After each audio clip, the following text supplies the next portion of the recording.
I'm Fredrik Leilani, and I'm the filmmaker. And I'm Leilani Farha, and I'm the advocate. This is the Pushback Talks, and we are back with our word food. We do this because we don't have time to do anything else. Are you ready, Leilani? I'm ready, Fredrik. I will put you the word wealth tax. Oh, wealth tax. Yeah, well, we need a wealth tax. That's obvious. Can we afford the rich? That's the best question Should ever. we eat the rich? I love can we afford the rich? I think that's just so bang on, easy to understand. We know we cannot afford the rich. But here's the thing, Fredrik. So I've been following these various movements, wealth tax, tax the billionaires.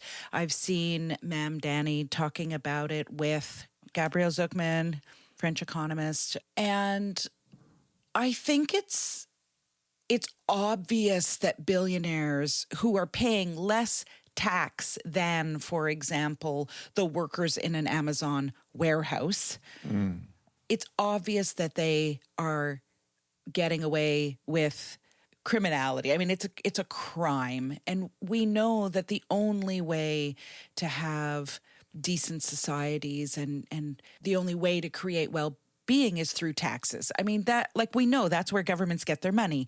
And the minute a government starts giving away their tax base to these guys, and it's mostly guys, those guys end up with more power than governments. And that's the problem. It's obvious. I don't even think it takes a brilliant economist like Zucman for us to understand this. It may take his work, his research. What I like with Zucman is that he started off as a young economist around the release of the Panama Papers, which is now like 20 years ago or something like that. I don't remember. I mean, so there has been a lot of these big data leaks. Yeah. The Panama Papers was some lawyer's office in Panama, but we've had also Swiss leaks from the banks in Switzerland. But basically, we can see how rich people move their money around to avoid paying taxes. Yeah. And it gives you, it's almost like profiling them on how they see the world. And I think that's really interesting. But on the other hand, all this knowledge hasn't led to that much. I remember, the film Push. We filmed, 17, 18, 19, something like that. The film was released in 19, so we started maybe one year early. 17, yeah. Yeah, and since we started doing that film, and we talked about financialization, we talked about all this, since then, this club of extreme rich people have quadrupled their wealth. Yes. Even when we knew about all this. Yes. And a lot of people talk about it, but still they've been able to multiply their wealth. And of course, also when in the COVID, the governments were just printing new money. And they were so good at grabbing the bigger chunk of that new money sent in their direction. So it's interesting. So I'm not so sure that this wealth tax is so super radical. It's not. And I think there's a problem with it, which doesn't get discussed. And as always, I have this reluctance to weigh in on these things. I'm not an economist. I'm a human rights lawyer. But let's be honest about governments right now. A wealth tax that goes to governments? And what will they spend this wealth tax on if we manage to get it? Weapons? Like, we're living in a world where governments are not to be trusted. Governments, at least in the Western world, are willing to stoke wars.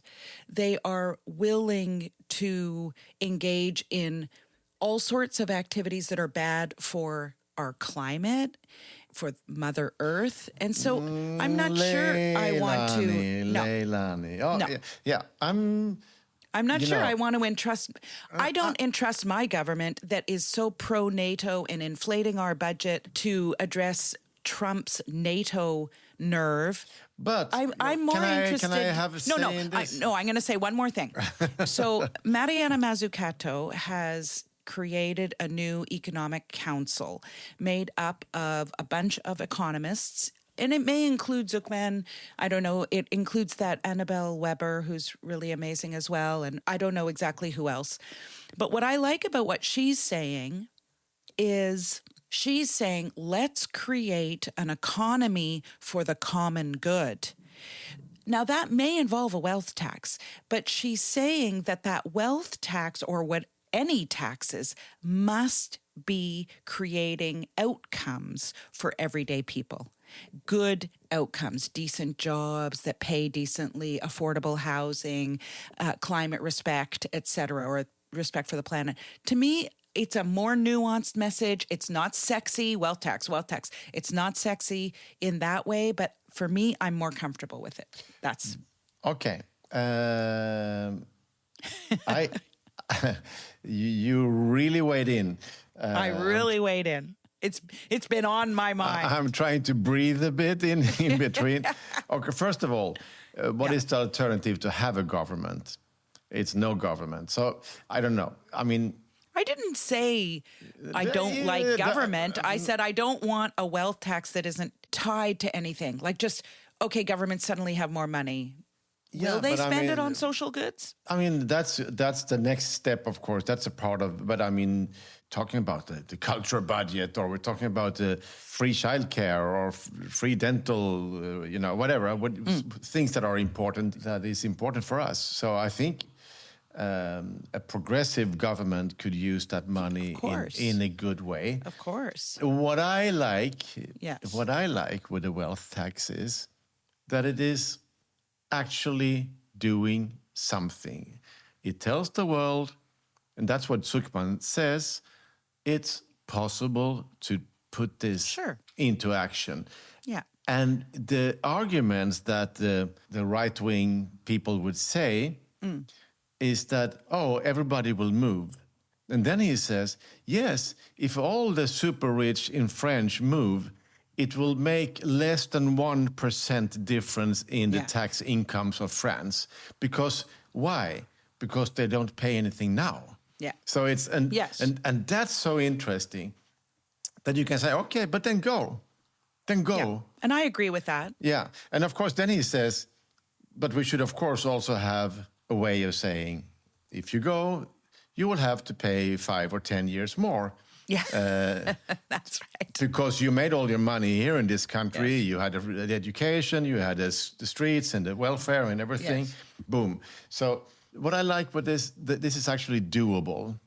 And progressive governments around the world will be able to implement this. This was a big debate now during the Danish elections, and it's coming up in many countries right now. Also in my own country, we have elections now in September. So it is cooking up, and I think that's kind of a result of what we all have been talking about for a long time.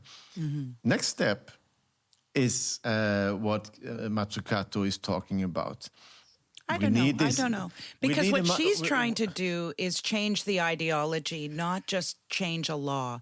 She's saying we need a new ideology, not just a new law, and I like that. Well, can I finish my sentence, or...? Maybe. Go ahead. I lost my... You're breaking me all the time. I think you can maybe have two thoughts in your head at the same time. So you can go for this wealth tax. You can also work for a different project. You can have higher ambitions than the wealth tax. So what's wrong with high ambitions? It's good. And Mariana Mazzucato, this Italian-American economist, she's really important because she's shown that a lot of the innovation that people make tons of money out of has been paid by public money, public research money, public universities. So it's basically paid by tax money all the ways up till they can make money out of it, and then they don't want to pay taxes back. Yeah. That's wrong. Yeah. And then this wealth tax is a part that also is filling that gap that also Mazzucato has been talking about. Mm-hmm. So I don't think she would be totally against it. She wants something much better and more. Fine. But let's take it. Yeah, I didn't say she was against it, nor am I against it. I'm only saying that you just hate the Canadian government It's fine. No, what interests me is the ideology that sits underneath everything right now. And that ideology, and you know it as well as I do, is neoliberalism that has really captured everything, every institution, every political ministry. It is absolutely embedded in everything in our societies. And unless we start unlocking that and challenging that ideology and recognizing Milton Friedman was a freak back when he first came on the scene. People thought he was nuts. And then it just took a dictator, right? A dictator, an iron lady, and an actor. Reagan, yeah. Reagan, Thatcher, and Pinochet, yeah. To embrace it. And so if that craziness can be embraced, well, other craziness, human rights ideology could be embraced too. That's all I'm saying. It's not that I disagree with the wealth tax. And I don't think Mariana does either. I mean, I don't want to speak for her. Okay, so that was wealth tax. And now I think Leilani, Farah has spoken. But you... Yeah, I have an opinion or two. It's intellectual rigor. Come on. That's what we need. Some intellectual rigor. Okay, I have a very different kind of word for you. Although it also starts with a W, just to keep some alliteration. It's nice, to be poetic. So here it is. Are you ready? Yes. The word is waterfalls. Nice. Cachoeiras in Portuguese. Oh, nice. I love waterfalls. When I've been driving around in Spain and France, in other countries, you can put Google Maps on waterfalls. And so I've been driving to waterfalls many times. I did not know that. And then I walk out in the forest. It's sometimes, it can be kind of a hike. And then I find a waterfall. Sometimes they're not so much because it's summer or it's dry, but it can be totally amazing. And I swim around in the waterfall. I've done many waterfalls, also in Brazil and other countries, but I love waterfalls. And of course, when I've been to Canada, to Toronto, I've been by your small falls down there, the Niagara Falls. Yeah, just that little trickle. That little trickle, which is in some way a disappointment because of you, the Canadians, have built like a honeymoon village that is so ugly. I know. It's so horrible. So I'd be standing there and I say, okay, I keep my hands like this and I watch the waterfalls and they're amazing, but I can't turn my head around because then I will see all this crap that they've And you can't built. even stay there for lunch because it's just so depressing. No, it's really horrible. And it's awful. It's awful. Really, there's no But the local. falls are amazing. Yeah, once I crossed the border and I got arrested in New York on the American side because I obviously had forgot to get my visa or something. I thought I had it, so I was sitting there. And the other side is very depressing. Yeah, I had a screening of a film in Buffalo. I had screenings in Toronto, and then a friend from Buffalo came and picked me up and drove me. And then he had to sit and wait there at the border control. Waiting? By the Niagara Falls. Oh, my And you're gosh. driving over the bridge. It's like, it's kind of magic.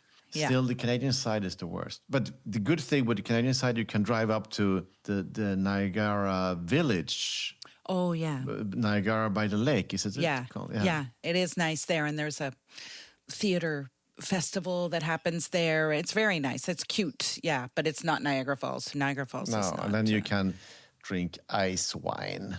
Yes. We have a family joke in my family around waterfalls. My partner, David, is really into waterfalls. And so every time we plan a family trip... Oh, David. He'll... That's even good. like the craziest places we go, even if it's just like for 24 hours, he manages to find a waterfall. That's my friend. That's There my you friend. go. I like it. Yes, Yeah. but I didn't know about this Google Maps thing, so I must tell him. He's going to be super happy. Yeah. And then I've been to the Victoria Falls, which is between Zimbabwe and Zambia. Is it amazing? That's totally amazing. Yeah, I've never been. And when I was still kind of many years ago, and there was like, especially on the Zambian side, there was you could actually walk all the way and just die if you wanted to. There was no restrictions around getting close. Right. So we could get really close. Wow. And I actually did, with a friend, whitewater rafting below the Victoria Falls. Super fun. It was kind of fun, yeah. So, yes, I love waterfalls. Nice. You gave me some time ago the moonshine idea. Moonlight, yeah. Yeah, moonshine is, of course, something different. Yes. The moonlight. And so it's, again, the beauty of nature that sometimes becomes so strong and so emotional. So it grabs your heart and it moves you somewhere in a beautiful way. So this is what I would like for my summer is more waterfalls. Yeah. I don't think I have those in store for myself. Maybe. I'm thinking this summer to stay in Canada to travel. I need to see some beauty, that's for sure. I'm really missing beauty, and maybe that's why I'm feeding you these words that evoke nature and the natural world. And yeah, so maybe I'll find some waterfalls. I was thinking of maybe going out east. There must be waterfalls in Nova Scotia or in Newfoundland, so I haven't decided yet. But I've been to Newfoundland. I don't remember waterfalls, but maybe I didn't go for them. But it was a very beautiful place. It's very beautiful. I've been there once. Haven't been to St. John's. I haven't been to St. John's, and I was thinking, I'd like to go to St. John's. It's a cute little town, St. John's. I did a documentary film workshop there. Oh, wow. A documentary film community in St. John's. Oh, cool. It was really nice. Yeah. I recommend you to go there, and they have good fish. And it's a very historical town because it's the whole trade between Jamaica and the UK went through St. John's. So it was like and they also have a tradition of extremely strong women. There you go. Because of the men were at sea. So it's a place for free and strong women. I find it amazing when you go there and the accent. I mean, they really sound Irish to me. The accent sounds Irish. It's quite distinct from other parts of Canada where most people sound a bit like me. And they voted to be Canadian, but very small margin. Yes, and very late, I think, right? They could have gone independent. Many Newfoundlanders have been looking at Iceland. Why didn't we go there? Right. And then they have this little small French colony on top of them. You should go there to this French San Miguelot. Yeah.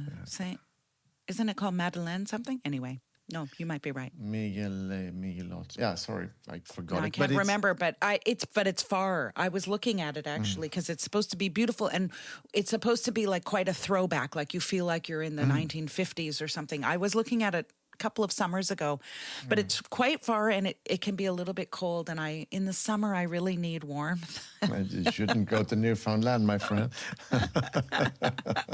Go to Cuba. Yeah. Support Cuba. They need your help. Yeah, they need my help. No. Okay. That was good. Yeah. See you again very soon. You will. And you, our sweet listeners out there, please comment, tell your friends, subscribe to the podcast. All those kind of things that helps so other people can find Pushback Talks. Help us, and we will get some more energy out of that. That's all. That's all. See you soon, Leilani. See you later. Pushback Talks is produced by WG Film.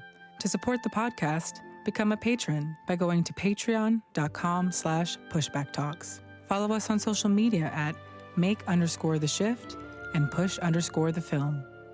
Or check out our websites, maketheshift.org, pushthefilm.com, or breakingsocialfilm.com.